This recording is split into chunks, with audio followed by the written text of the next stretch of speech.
up several what are called compassion centers, but they're basically sales centers for the medical marijuana, one in each county, and then doing up to 6.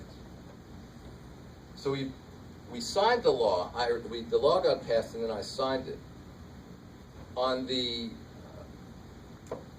on the understanding that had been provided by the U.S. Department of Justice. You know, when it comes to these kinds of issues, the federal government laws make a very big difference.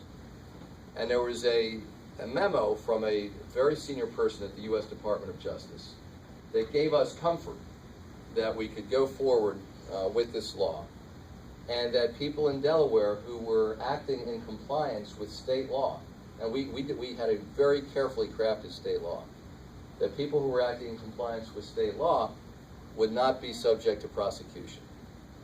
I signed the bill.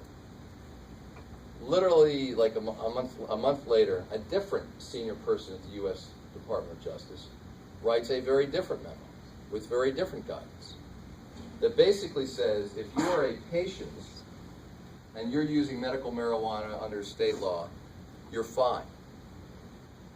But you're not fine if you are involved in the distribution of that medical marijuana.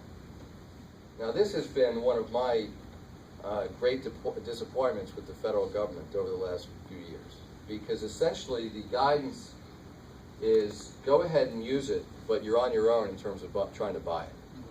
We don't, we're not telling you, good luck. It's like I hope it's good stuff. I mean, that's essentially what they said. So, and I've made this very, very clear at very senior levels in Washington to no avail. That being said, one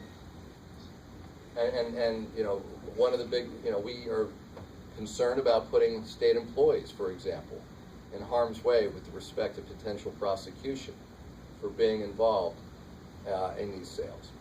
So, that being said, we have been, in recent months, taking a very careful look at what's happening in some other states. New Jersey opened one compassion center up in Montclair, New Jersey. Rhode Island has moved forward in a sort of a small way.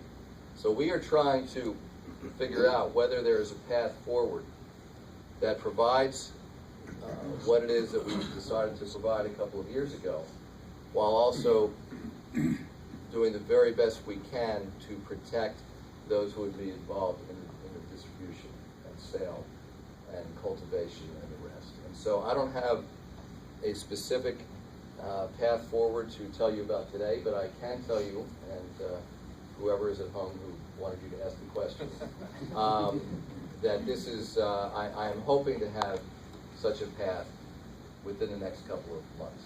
I'm not guaranteeing that I will, but I mean, we have, within the last month, within the last five weeks or so, we have sent some of our people to some of these other places so that they can really develop an understanding of the protective mechanisms that these other states have put in place.